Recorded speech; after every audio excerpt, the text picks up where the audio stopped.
predictability of the routine, which should bring comfort, now becomes the very source of the dread. Wow. That's a deeply disturbing reversal. It is. So the individual isn't just dealing with the external threat, but this internal battle against exhaustion and disorientation too, And it didn't stop at the school commute. The surveillance, the feeling of being watched, it seeped into her home life. which is terrifying. Home is supposed to be the safe space. Exactly. But the source describes hearing footsteps at night, behind me, outside my window. Just imagine lying in bed hearing that. Oh, that's chilling. The darkness, which should feel private and peaceful, becomes a source of deeper fear. Every creak, every rustle of leaves outside, it takes on this sinister, amplified meaning. Your bedroom, your sanctuary, is just another point of observation. Another breach in that dwindling sense of security. It's a complete invasion, not just of space, but of peace of mind. Total invasion. And if we connect this to the bigger picture, this kind of sustained, silent pressure, especially when it breaches the sanctity of home, is incredibly disorienting and isolating. Nowhere feels safe. Nowhere feels safe. The vulnerability becomes absolute. And then there's the digital intrusion you mentioned. Right, the phone. It buzzed with unknown numbers, missed calls, no voice, no text, just silence. That's another layer of modern psychological warfare, isn't it? It's this chilling reminder that the unseen observer has access to your personal information Bridging the physical and digital worlds. and demonstrating a reach that feels utterly inescapable. It's designed to amplify that sense of being constantly watched, reinforcing the stalker's power and the victim's helplessness. It just strips away every layer of comfort, leaves you feeling exposed and terrified. Utterly exposed. So what do you do when you're living this nightmare? Who do you turn to? You turn to your friends. Right. Your support system, hopefully. Hopefully. Our narrator, desperate for help, for someone to just believe her, tried to confide in my best friend, Jenna. A natural instinct. Share the fear, get support. Exactly. You expect understanding, maybe advice, definitely belief. But Jenna's response, it was the opposite. Brutally dismissive. Oh no, what did she say? She just said flatly, you're just paranoid. Maybe it's coincidence. Don't freak yourself out. Wow, that's devastating. Right. A total gut punch. To be living through this terrifying, undeniable thing and have your best friend basically tell you it's all in your head. That adds such a critical and deeply painful layer of isolation when the people you trust disbelieve you. It makes it worse. It's not just a lack of support. It can feel like a form of gaslighting, even if unintentional. It makes the person question their own sanity, their own perception, even when they know deep down what's happening. So it strips away that vital coping mechanism, social support, validation. Completely. It forces the narrator to internalize the struggle even more, their internal certainty. But deep down, I knew. It wasn't paranoia. Someone was watching me, and they wanted me to know it.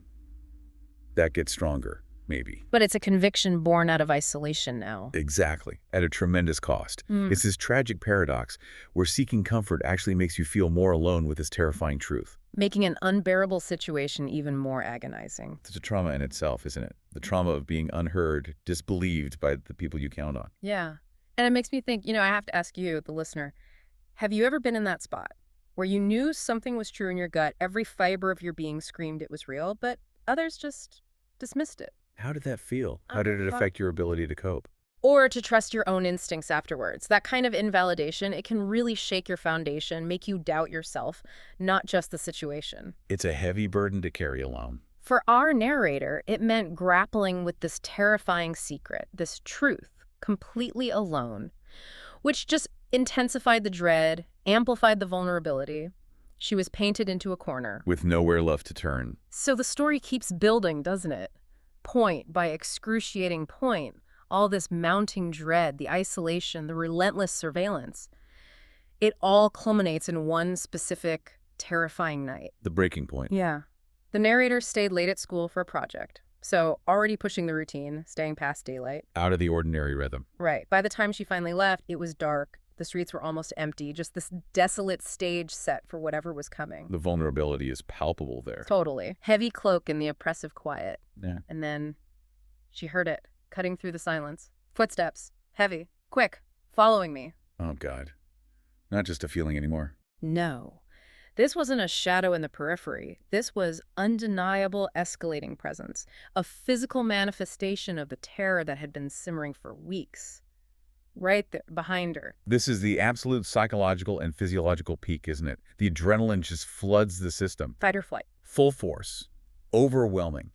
Up until now, the surveillance, terrifying as it was mostly perceived, an undercurrent. But now, it's direct, immediate, unambiguous threat. There's no denying it now. None. And the decision that often comes next, whether to keep fleeing or to confront, that's a powerful psychological turning point. A shift from being the victim. A visceral shift from passive victimhood to an active, maybe desperate attempt to regain some control, to demand answers from the tormentor who's been operating in shadows. The body prepares for it, right? Heart pounding. Muscles tensing, senses hyper-alert. And the mind, pushed beyond just fear, reaches this point of sheer defiance, or refusal to just keep being hunted. The terror becomes so unbearable. That the unknown have to become known, whatever the cost. And the chase that followed, it was just this terrifying crescendo. I started walking faster, the footsteps quickened, just this relentless thudding behind her. My chest tightened like a vice. I broke into a run. And him. He ran too. Confirmation. Pure terror. Pure, unadulterated terror. That tightening chest, the heart pounding like it's going to burst, the desperate sprint. It's the ultimate confirmation. He's not just watching, he's pursuing, closing in. Cornering his prey. Exactly. Every stride just confirms the worst. This is real. This is happening. Escape feels impossible. And then she just reached her limit. The breaking point. Yeah. A moment of pure desperation, but also defiance. Finally, I spun around. My heart was pounding out of my chest, just frantic, ragged breath. Facing the fear head on. It was born of terror, yes, demanding release, but also this refusal to be hunted anymore, a refusal to endure the uncertainty for one more second. She had to know. She had to know. And in that moment, probably under a single flickering streetlight, heart hammering, breathless, muscles screaming, she confronted him. What did she say? With a voice probably strained, shaking, I shouted, "Why are you following me? What do you want?" Wow. The raw demand for truth. It wasn't just a question, right? It was an ultimatum. The cry for an end to the terror, the uncertainty that had just consumed her life, stolen her peace, eroded her sense of self. The absolute peak of fear, pushing her to demand answers. It's that point where the unknown is just too much. Any answer, even a terrifying one, feels better than the suffocating silence of being watched. The ambiguity itself becomes the torture. And that shout was a desperate attempt to just shatter it, force a resolution, whatever it might be. And this is such a classic example, psychologically, of how intense fear, pushed to its absolute limit, can paradoxically trigger this act of courage or desperate confrontation. It flips a switch. In a way. The psychological toll of prolonged, ambiguous threat is immense. The human system just can't sustain that chronic stress indefinitely. So sometimes the only way out of that suffocating ambiguity is to force the confrontation. Bring the hidden into the light. Even if that light reveals something terrifying, that moment of demanding answers isn't just about the who and why. Fundamentally, it's about reasserting agency. Taking back control. Trying to, yes. Reclaiming control over a situation that has felt utterly out of control for so long. Piercing through that veil of uncertainty. The emotional catharsis in that shout, even amidst terror, can be huge. I gasped for clarity. In a world that had become all menacing shadows, it's a powerful act of self-preservation, psychological and emotional. Okay, so here's where it gets really interesting, where the whole story just pivots completely. The confrontation leads to something unexpected. Totally unexpected. You're bracing yourself, right? You expect a villain, a criminal, some sinister figure. The tension's been building for weeks, this terrifying chase. And then the narrative just pulls the rug out.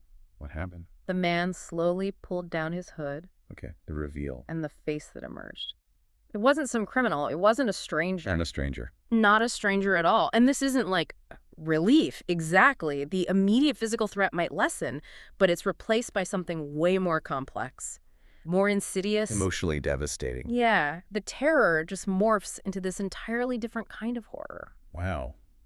What a twist. It's a complete reversal of the narrative we've been building, isn't it? Totally. Shifting abruptly from this external danger, the stalker archetype, to an intensely personal internal crisis. Right. The perceived threat transforms. And it doesn't just threaten her physical well-being anymore. It shatters the very foundation of her identity. The shock of that subversion. It's profound. It must trigger immediate cognitive dissonance. Like your brain just can't process it. Exactly. We, as listeners, like the narrator, we anticipate a certain kind of resolution to a suspense story. But instead, we're plunged into this deeper, more intimate, and ultimately more painful drama. The fear shifts from a stranger. To the immediate, deeper, more pervasive pain of potential betrayal by someone trusted. It's a complete paradigm shift. It forces this agonizing reevaluation of everything she thought was true. Exactly. And the man, the one who'd caused all this terror, this embodiment of the threat, he then spoke. And his words just shattered everything. He identified himself. He revealed he was a private investigator, and his first words, delivered with this heavyweight, just dissolved any remaining illusions. He said, "Your mother isn't who you think she is." Oh my God. Just dropped like a bomb. Exactly. Imagine hearing that from the man who's been stalking you.